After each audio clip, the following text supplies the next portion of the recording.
Ladies and gentlemen, my name is Quynh, a teacher of English at VIC Industrial College, that is VIC, and today is my pleasure to present my paper, namely Summary Assessment in Online English Classrooms, Preliminary Study on an Adapted Strategy in COVID-19 Situation. Well, there are five main parts in my presentation, including the context, research objectives, data collection, findings and discussion, and implications. As you know, COVID-19 has spread very fast in almost all countries. Its effects on life sectors and education is not an exception. For this, most governments decided to implement the learning from home through online platforms.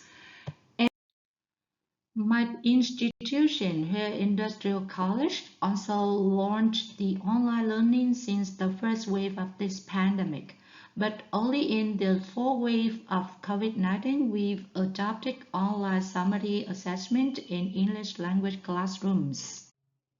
In this kind of assessments, all students took final exams through Microsoft Teams. They attended the quiz in which the questions uniformity was controlled and the students had to answer the examiners directly. In each virtual room, two lecturers were in the role of examiners and assessors of the students' language achievements based on the four criteria, including pronunciation, lexical resource, grammar accuracies, and fluency.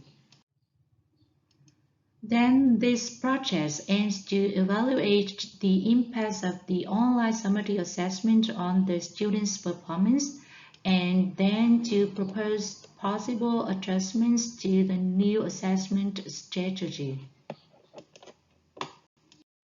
The methodology was constructed with the use of questionnaire survey and semi-structured interviews with 92 students and 7 teachers of English at VIC Industrial College, where online summary assessments were undertaken.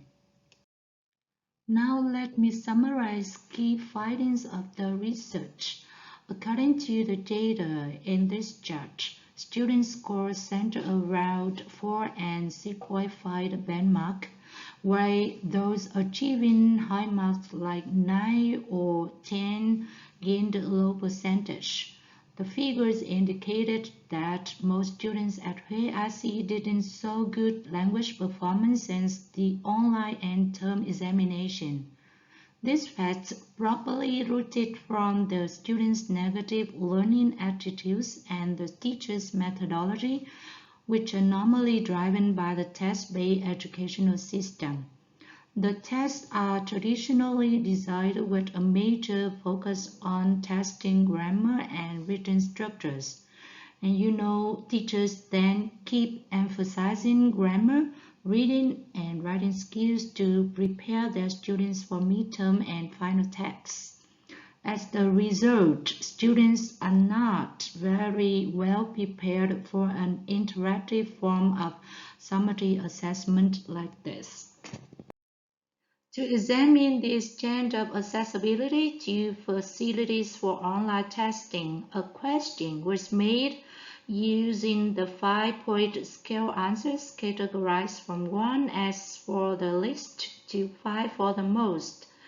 The results in the table 1 revealed that students tended to have more access to the modern facilities than the traditional ones.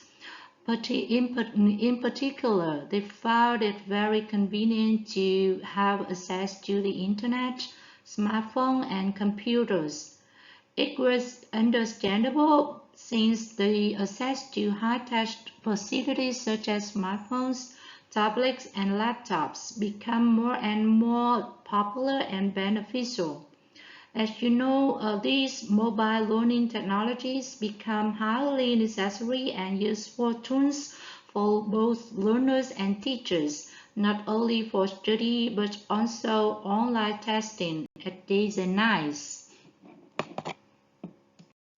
Regarding the participants' perceptions of online testing at VIC, the 5-point scale with 1 as strongly disagree to 5 for strongly agree was employed. The data on Table 2 shows that the students totally agreed that the online testing was well organized. However, they were likely to disapprove of using quizzes for end-term examination and dislike the question in the face-to-face exam. In addition, the respondents did not feel satisfied with the online testing results.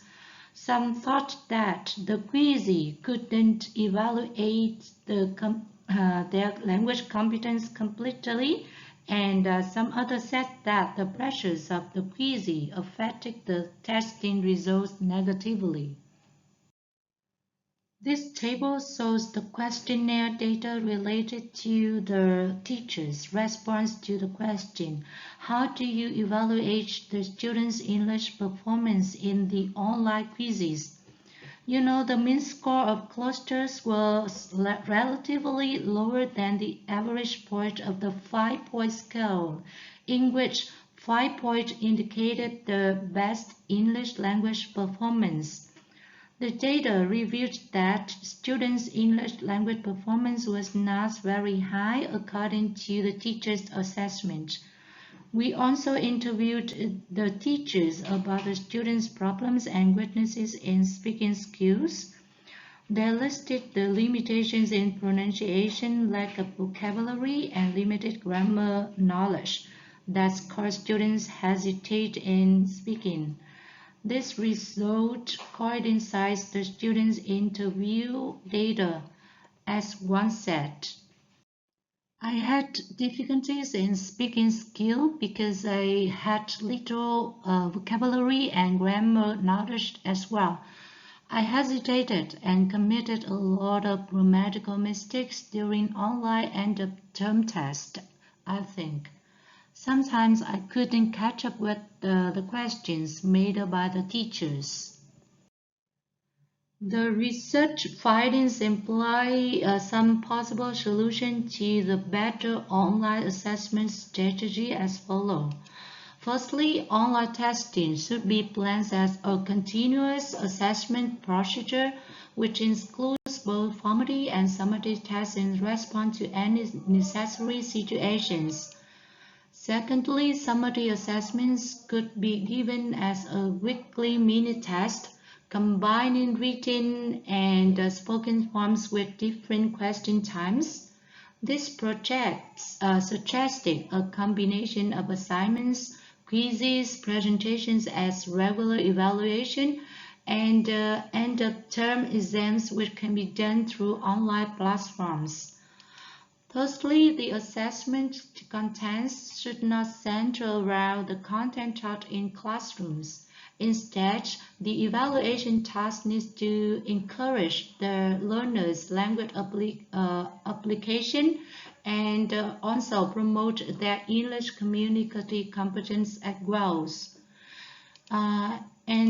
Finally, both instructors and students need to be well trained on technologies and apps to enhance the effectiveness of the online summative assessment process. And that's it for my presentation. Thank you for your watching. And it's my pleasure to have any of your questions.